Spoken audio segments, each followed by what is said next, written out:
What is your financial thermostat set to? Is it high enough or is it too low? We're going to break it down in this video, how to set your thermostat as high as possible so that you can hit all your financial goals. Check this out. When I get high,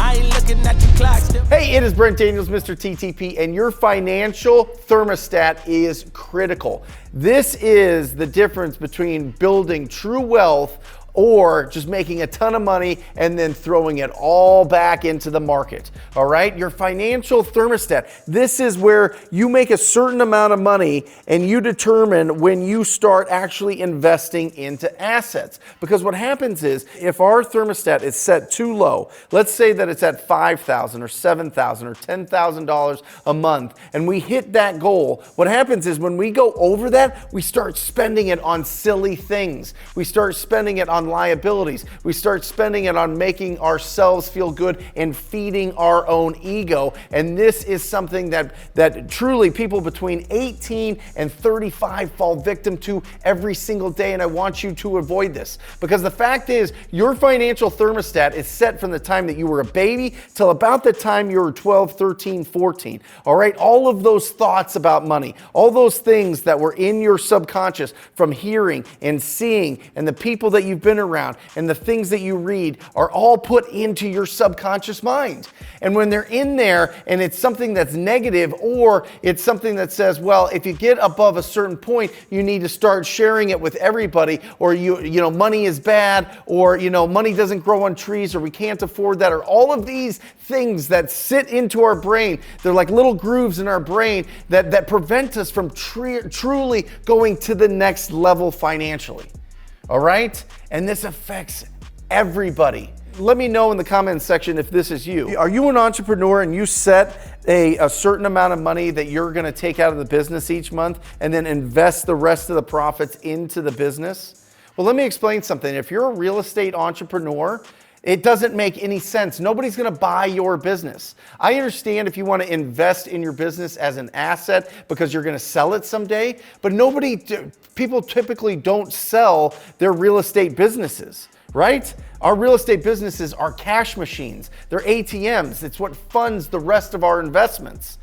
And that's something really, really, really important to know, because I remember thinking back and I see all of these people coming up, all these Mark Zuckerbergs and all these people that are creating, Mark Cubans and all these people that are creating these incredible businesses, and they kept throwing everything back into their businesses, but they eventually sold or they eventually went public.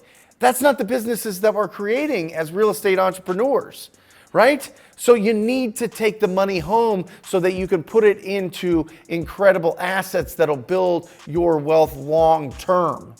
All right? And if you're just, oh, well, my financial thermostat's set at basically what it costs me to live my lifestyle.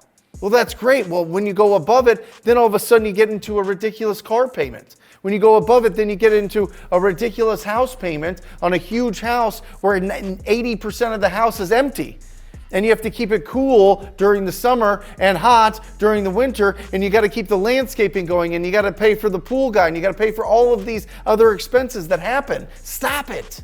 Understand this, that if you get around people that are doing way more than you and that have their thermostat set way higher, that's what you're going to do. You're going to understand that investing into assets early is going to get you to where you want to go financially faster.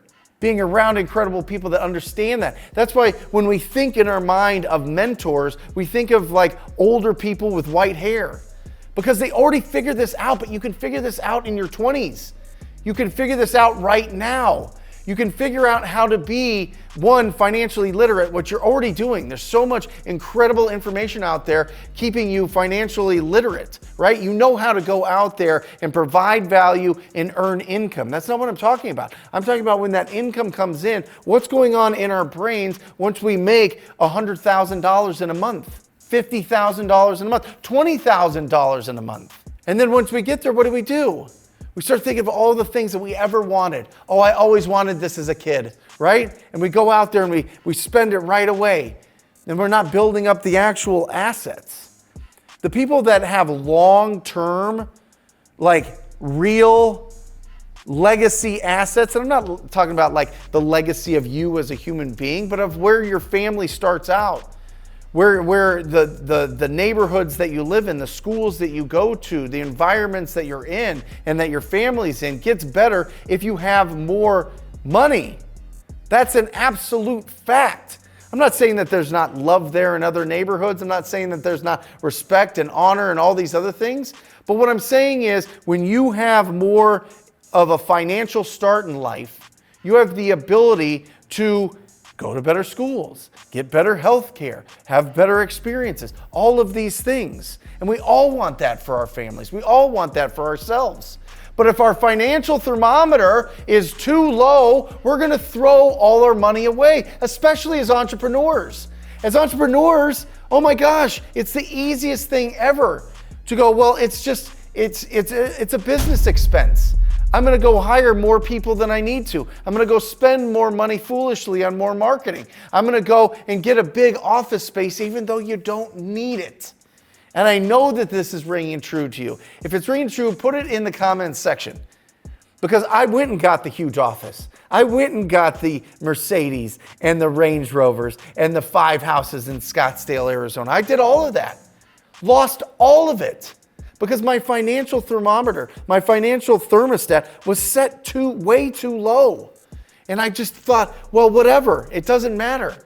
As long as I make my $5,000 or $7,500 a month, I'm fine. Above that, I'm gonna go invest in my business. It's ridiculous. Don't do it. Be smarter. Go and put it into assets. Don't even think about it. The Richest Man in Babylon, a fantastic book, incredible book, a must-read book, talks about how wealthy you'll be if you only put 10% of your income away into investments. Think about putting 40%. Think about putting 50%. You can do it in this business. As a real estate entrepreneur, we can make a ridiculous amount of money because we provide an unbelievable amount of service. But if your financial thermometer is set too low, you're gonna give it all away. And you're gonna look back and you're gonna be in the same spot. I want you to totally avoid this. On this channel, I give you all the tips, all the tactics, all the instruction to go out there and make an absolute fortune as a real estate entrepreneur. But in here, the subconscious, which is all the things, right, that we hear, see, read, and the people that we're around are put into our subconscious mind, which drops into our conscious mind, which controls our behaviors. So if you're reading about people and you're seeing people like balling out on social media, right? You're around people that just lavishly spend, even though it's not sustainable. It's gonna affect your behaviors. It's gonna affect your habits. It's gonna affect your actions. And when that happens, your financial thermometer stays in the same spot. You need to find people in your life that financial thermometer is set as high as possible. I am telling you, it's gonna make or break. It's gonna shave off 10 years, 20 years, 30 years of where you wanna go financially. If you just set that temperature up as high as possible, have the conviction to do not go out there and just spend wild and just waste all your money. It's great in the moment, but in the long term, it really, really, really is terrible. It's really terrible. Take it from personal experience. Stop speculating, start investing, right? Stop just going out there and feeding your ego. Nobody cares. Nobody cares. Set aside enough money to hit your financial goals, then go bananas. But set your thermostat so high to where you know there is nothing stopping you from hitting your goal. Whatever it is, your net worth goal. Not your income goal. Your income goal is fine. That's okay, but that'll get you rich, it won't get you wealthy. So make sure that you set it really, really, really high. Be around people that challenge you, that are doing more than you. And it's incredible when you go from having to actively work for income and then when it becomes passive.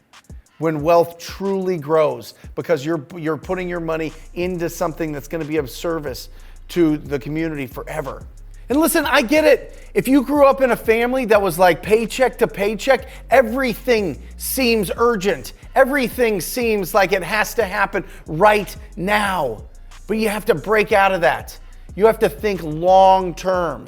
You have to delay that gratification. But it's something that you either have to change or you're going to pass it on to generations behind you. So be responsible for that change. Be the difference maker in your family tree. Be the difference maker in your whole group, in your whole community, in your whole squad. That is when things get really, really, really, really exciting. And guess what happens? Everybody in your squad's financial thermometer starts stepping it up too, because they start seeing the lifestyle that you live and the stress that is reduced. And it comes from not having to worry, not having the stress, not having the anxiety of not knowing where your money's gonna come from or if it's gonna run out. Take advice from a 41-year-old that has made every mistake in the book, especially in my 20s. Like, just delay it, build up your financial thermostat as high as possible, be around incredibly financially responsible people, and watch what happens. I love you guys. If you got value out of this, hit that subscribe button. We come out with videos every single day to show you the best path to be financially free through real estate. Love you. See you next time.